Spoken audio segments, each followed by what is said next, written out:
model is the concept of teamwork, concept of community, shared responsibility. They are dominant themes that are important in any organization. No man is an island to himself, and we have seen where people who have gone on their own have become lone rangers in organization. The organization tend to topple after. We've seen that in governments, we've seen that in businesses, in community organizations, where it becomes one person in charge and totally no accountability and no responsibility to anyone else within the organization. So we encourage participation. It's a biblical model as well. Jesus himself had 12 people around him as a team and organized them in an inner circle and outer circle, if we call it that. But he was also always involved in bringing people along with him, so they could understand the modeling for them, because that's another principle of leadership and decision making, that we not only tell people how and what to do, but to show them what they can become and who they can become. Right. You touched on what was just my next question. It was going to be, I know you spoke of Jesus' relationship with his disciples, or Jesus having 12 disciples. Could you enlighten us further on the relationship between the leader and the person that is assigned to be that decision maker? What it should look like? What is the ideal relationship between the two? Well, it is a mutual relationship. It's a relationship of respect for all those in decision making. It is a relationship of camaraderie, but it's also a relationship of responsibility and accountability. So everyone within the leadership structure of any organization must be accountable to one another. One of the perspective that we get when we look at organization is that nothing tells you more about an organization than the way it makes decision. Yes. He further stated, in fact, decision making is at the heart of all business and education. So if in some organization which are considered to be top-down management style, usually it is where one person or two persons makes the decisions at the highest level, and sometimes the decision is not filtered down within the organization. Right. So that leader or the decision maker has to be one that is is fully aware of the culture of the organization, and is solid and is of sound mind, so that the decision that is made, it doesn't reflect badly on him or herself, and or the company. Exactly, because within the organizational structure of any group of people, we have to determine how do we choose leaders within the organization. Yes. And as a matter of fact, the biblical reference is that before Jesus chose his disciples, he actually spent the entire night in prayer. And although he's God, the Son of God, his dependence upon God reflected in his attitude toward choosing leaders and choosing the men that were around him. In similar ways, whatever organization we lead, particularly in the church, as pastors, as deacons, as elders, as bishops,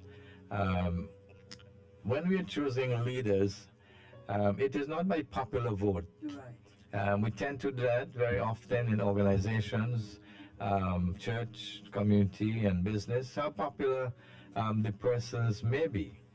But very often that's not the wisest way to make those decisions. And there are some precautions we need to take. Perhaps one of the worst decisions we can make as leaders is to have the wrong person in a position of leadership that affects the organization in negative ways, and then it becomes much more difficult to remove such a person. Right. So it calls for seeking advice. It brings multiple perspectives together to guide in the successful outcome of the decisions that we'll make. Yeah. So that's one model, as Becky pointed out. And then, of course, we are familiar with the servant leadership model in decision making. One of the other writers says this about servant leadership. Is an approach to leading where the focus resides on serving the needs and improving the conditions of one's followers throughout listening, empathy, and acceptance, while providing a confident vision and solving problems creatively for the benefit of the organization and the development of followers into future servant leaders. The servant leadership is a biblical framework, but is also modeled in all forms of leadership, whether you are the government, the prime minister, the pastor of a church, the head of a business corporation. It is shown that this model of understanding and appreciating the worth of individuals, understanding what we described as human capital, understanding the experience and the skills that they bring to your organization and company is of significant worth. And when we appreciate that, when we identify that, and that we examine that publicly as well, and display that publicly before our own organizations and before the general public of people, there's a sense of confidence that comes as a result of this for the persons themselves and for the leadership of the organization. Have you noticed this type of servant leadership anywhere else other than the church, or is it only applicable? No, this is a leadership model that a lot of business people seek to participate in.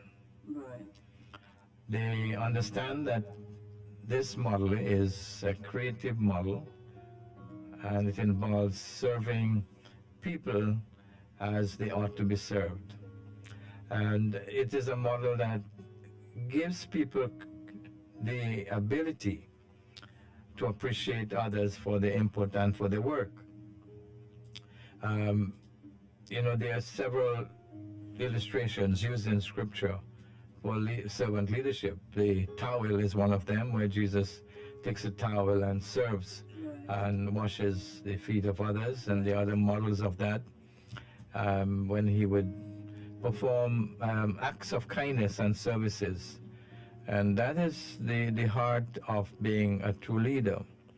There's a paradox about leadership, because we sometimes get the thinking that you have to be almost autocratic, or you have to be the person who is a hard driver or difficult to get along in order to run an organization. But we have seen that is not the best approach to true leadership. It involves where you actually sit down with your leadership team, with the people that you serve, and participation of their skills and gifts and experience enhance the organization. We see greater outcome and greater benefits, productivity increases. We see people excited about going to work. It's not like, is it work day again? Do I have to go to work today? Or sadly, some people even ask, do I have to go to church today? Because it seems as though we just do things that are just repetitive, and it becomes mundane and old, and just it doesn't create excitement and anticipation in what you do. So we have to create that appetite for people within your church, within your organization, so that they look forward to come and serving you well, and serving in the capacity that they have been assigned to. Okay. And as John Maxwell puts it, a leader is one who knows the way, and goes the way, and shows the way of how to carry on, in an organization and so forth. Under the Jesuit approach, it is mentioned that the leadership is not an act, right? It is out of who you are as a person. So would you say that a leader is made, or is he born? Well, there has never been an unborn leader, as Maxwell would jokingly said to us. Yes. Right? So all leaders, of course, are born.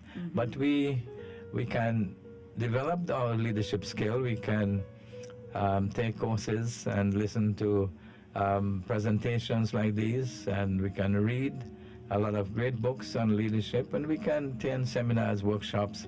As a matter of fact, the entire programs in universities now that focuses on leadership. So that's, we can learn from those.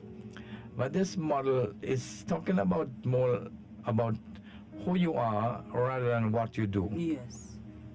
Because the temptation is to focus on what we do, and the tendency is to focus on the things that are being done rather than who we are. Mm-hmm. But this brings us back to being and not doing. Yes. So it is different to what is the norm. We want to examine our own lives, and one of the questions that is asked in some of our leadership book is, would I follow me? Right. If somebody was to observe you 24 hours a day, would it be a good model, a good example for others to follow? Right. So we have to examine how we lead. We can only lead people as far as we are. Right. We cannot take people higher than we are in terms of our leadership competencies. So we have to be always engaged in personal growth and personal development. Yes.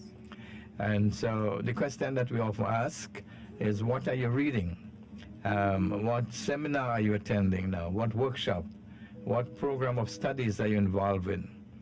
So the church and every organization has to be on the cutting edge of leadership. Yes. And really, we don't have any excuses now for that. I mean, the globe is wide open. Information is readily available. Exactly. And you can do your own research. You can do your own reading, and you have a sense of diligence, and you not have to be pushed or shoved, but you take initiative for your own learning and your own being. How do you cultivate values such as integrity?